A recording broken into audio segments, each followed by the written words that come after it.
এমন কি অন্যায় করেছিলাম যে 15 বছর বাপের বাড়িতে আমি যেতে পারি না? এই কথাটা জানতে হলে তোমাদের কিন্তু পুরো ভিডিওটাই দেখতে হবে, স্কিপ না করে।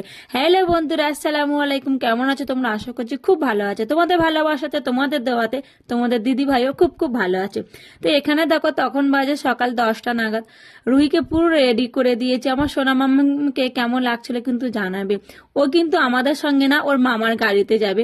এখানে আমি আর তোমাদের দাদা একটু দেরিতেই যাবো, যেহেতু আমরা বাইকে যাব, ওরা যাবে 4 চাকাতে। ওদেরকে আমি ওর মামার গাড়িতেই তুলে দিয়েছিলাম, সেজন্য ওকে আগে রেডি করিয়ে দিয়েছি। পিঠে দেখো ব্যাগে ওর দুধ সেয়ালাক্স ছিল, সেটা ও নিয়ে কত সুন্দর টুংটুং করে হাঁটছে। তারপরে দেখো চলে এলাম, এই যে আমাদের মিষ্টি মুখে, এখান দিয়ে কিছু মিষ্টি নিয়ে নিয়েছিলাম আমি আর তোমাদের দাদা ভাই। তারপরে দেখো আবার রওনা দিলাম দুজনে। আমার মুখটা দেখেছো তো, হেলমেট পরে কিরকম যেন একটা লাগছে। তো যাই হোক, ভীষণ ভালো লাগছিল। গাড়িতে গেলে না আমার খুব গা গোলায়, তার কারণ 4 চাকাতে গেলে আমার ভাই এসি চালায়, আর গাড়ির এসিটা আমার একদম সহ্য করতে পারি না।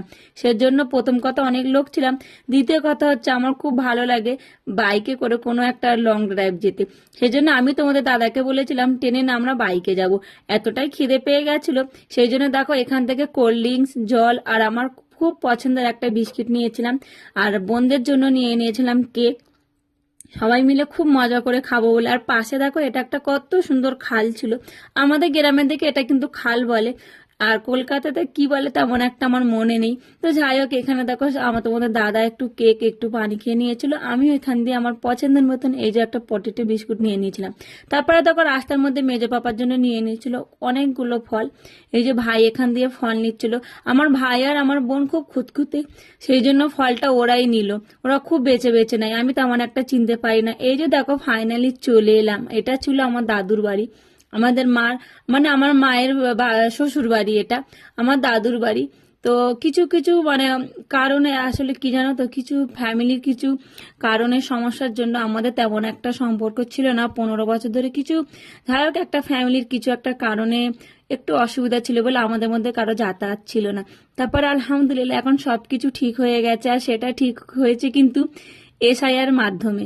আর এই আমাদের কিছু ডকুমেন্টসও ছিল লাগবে দাদুদের, সেই কারণে আমরা আরো বিশেষ করে এসেছিলাম। মেজো পাপা মেজো মারা বারবার বলছিল, ওরাও কিন্তু আমার ভাইয়ের জন্মদিনে এসেছিল। এই যে এসে দেখো কত মিষ্টি মোগলাই পাওয়াটা চিকেন কষা দিয়ে দিয়েছিল, খেয়ে এই যে এখানে আমরা একটু ভিডিও বানাতে এসেছি। আমার ভাবিরা মেজমারা সবাই বলছে খেয়ে আগে হজম করে আসো, নাহলে দুপুরে কেউ ভাত খেতে পারবে না। সেই জন্য দেখো এখানে এসে, এই যে এটাই ছিল আমাদের ধান ক্ষেত, তোমরা তো আমার রিলস মাধ্যমের মধ্যে দেখেছো। তারপরে দেখো রাতে এই যে এখানে মেজমা ভাবিরা সবাই মিলে বানাচ্ছিল হাত ঝাড়া পিঠে, আর আমাদের জন্য পোলট্রি মুরগির কষা, যেটা এত টেস্টি হয়েছিল তোমাদের